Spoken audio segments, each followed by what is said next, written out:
Pergunta para o treinador é a seguinte: Felipe, qual o tamanho do prejuízo do Remo com a saída do Pingo e a entrada do Anderson Shoa? Com certeza a saída do Pingo, pelo nível que ele estava jogando no primeiro tempo, nos atrapalhou no jogo. Mas houve uma queda também na intensidade da equipe toda no segundo tempo. Houve também uma mudança de critério da arbitragem em relação a faltas e, enfim, que também mexeu com o jogo no segundo tempo, nos empurrou para trás. São faltas perto da área, lances duvidosos que acabam empurrando o adversário num campo desse a jogar mais bola na sua área e acabou saindo o gol de empate do adversário e logo depois a virada. Tivemos dificuldades nessa intensidade no segundo tempo e de manter aquilo que fizemos no primeiro. O campo atrapalha porque é muito pesado.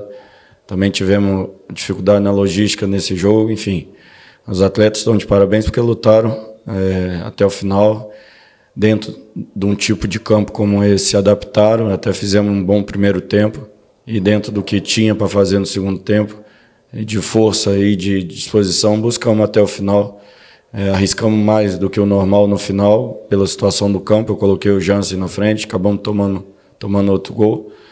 Mas a gente lutou até o final e tem que virar a página. Temos um jogo agora no nosso domínio, onde a gente é muito forte, para buscar a pontuação que falta para a permanência. Felipe, explicar de novo uma derrota é muito complicado, mas você fez o Pingo aparecer homem surpresa, fez o gol, estava tudo bem para o Clube do Remo. Com a saída do Pingo, desmontou o seu esquema tático ou não, meu caro Felipe Conceição? Você atribui a que esta derrota do Clube do Remo? Não é difícil explicar, cada jogo tem sua história. Nós conseguimos se adaptar bem ao primeiro tempo. Realmente o Pingo vinha fazendo uma grande partida. Em um lance no meio campo, inclusive, que eu achei maldoso, porque o adversário pula em cima do Pingo de propósito e nem cartão levou. Houve a necessidade de tirar ele pela torção no tornozelo. Com certeza sem ele nós perdemos um pouco a intensidade no meio, que essa era o motivo da entrada do Pingo no meio campo, dar uma intensidade maior ao nosso meio campo. Funcionou e muito bem, o atleta estava muito bem, vem sendo preparado para atuar tanto como primeiro como segundo, e demonstrou que está preparado também para jogar como segundo. É um prata da casa, isso me deixa muito feliz no dia de hoje. E no segundo tempo, além da perda do Pingo, o time caiu muito de intensidade e houve também a mudança de critério da arbitragem e a gente acabou levando os gols, mas o time lutou até o final, mesmo com as condições do gramado não permitindo, a gente brigou, lutou, e essa derrota aqui dentro não é uma derrota fora do comum. Agora nós temos que buscar os nossos pontos em casa, o próximo jogo é na nossa casa, tem que virar a página, recuperar bem, tem a Copa Verde antes, na terça-feira, então são 2 jogos em casa que a gente vai procurar vencer e retomar a nossa caminhada na Série B em busca da permanência, coisa que eu sempre falei que era difícil e que é o nosso principal objetivo, e nós vamos conseguir. Boa noite, Felipe Conceição. Gabriel Rodrigues, repórter da CBN Belém. Acerca da partida de hoje, queria que você destacasse a atuação da defesa, principalmente após sofrer o primeiro gol. O sistema defensivo não conseguiu mais se ajustar, você até colocou o Rafael Jansen na reta final da partida. O que é que aconteceu com a defesa do Remo depois do primeiro gol do Brusque, que os jogadores ali simplesmente não conseguiram mais se acertar, conversar entre si, deram muitos espaços para os jogadores da equipe adversária? Boa noite.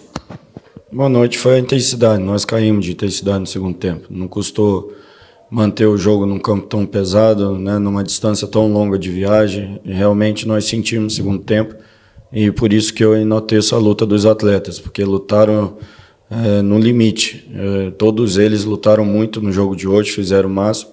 Infelizmente o máximo não foi o suficiente. Houve ajuda, né, achei a interferência da arbitragem, do VAR, que teve a interferência em situações para o Brusque, mas não na nossa. Enfim, são situações que acontecem em jogo fora de casa, em reta final de Série B. A gente tem que juntar força agora, ainda faltam 8 jogos, e cada jogo tem que ser decisivo, tem que ser tomado como uma decisão, tem que ter cuidado com tudo nessa reta final com Série B. Todas as partes são importantes para que a gente continue funcionando e pontuando para conquistar uma pontuação suficiente para a manutenção do Remo, que é importantíssimo para o futuro do clube. E esse ano, sendo o primeiro na Série B depois de tanto tempo, é um objetivo grande para o clube e importantíssimo. A gente vai lutar até o final para que isso aconteça e vai acontecer. Felipe, a pergunta do Danilo, do Portal Arquibancada. Felipe, a que você atribui a queda de produtividade do time nessa reta decisiva e como solucionar isso para que o clube não torne difícil algo que parecia que deveria ser sofrimento, que é a permanência na Série B?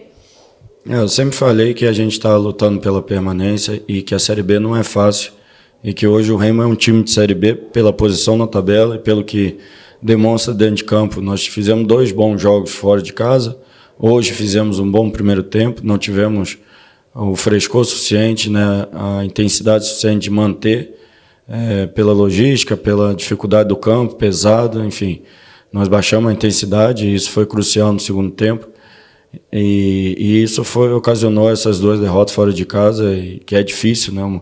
Equipes que estão brigando abaixo da gente, tentando sair de perto da zona, estão jogando tudo ou nada, assim como a gente. Agora é virar a página, a performance não está ruim.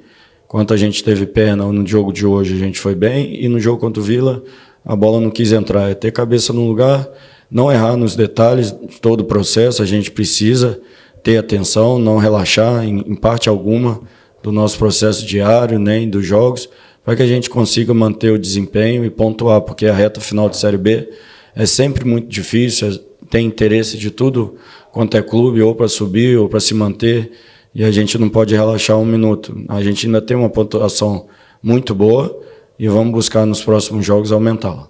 A pergunta do Natal, doutora Tati. O quanto o gramado afetou o jogo do Remo? Isso influenciou diretamente no resultado? Influencia, sim, porque é um campo pesado, onde a gente não conseguiu jogar dentro da nossa característica, mas nos adaptamos muito bem no primeiro tempo. O campo pesou mais na questão física, né, a questão do desgaste, viagem longa, tudo isso pesou no segundo tempo. A gente tentou sustentar, né, aquele padrão de jogo do primeiro tempo, onde era muita bola longa, né, então muita intensidade, porque são distâncias longas que você percorre nessas bolas longas, ficou um jogo de bola longa, e a equipe conseguiu suportar apenas o primeiro tempo, isso faz parte. Vamos pensar agora na Ponte Preta, são 2 jogos em casa, tem um da Copa Verde antes, e depois a Ponte Preta na Série B. A pergunta do Nino Machado, da RBA TV. O Remo troca o chip e se concentra agora na Copa Verde, que é inédita para alguns jogadores e para você. O que falar dessa Copa Verde? É um campeonato que o Remo, por ser do tamanho do Remo, tem que buscar sempre o título, né? Então, independente do atleta que estará em campo, a gente vai fazer o mesmo trabalho que faz na Série B, comissão técnica, preparação, para que a gente avance na competição. Sabemos que um jogo só tem aquele viés de decisão e você não pode errar, né? É complicado isso, assim como as primeiras fases da Copa do Brasil. Mas o Remo está preparado para avançar de fase e brigar no jogo terça-feira, para que a gente consiga buscar esse título da Copa Verde, que também é importante para o clube. A gente não vai deixar faltar o foco na Série B, mas vai buscar com outras peças o título da Copa Verde.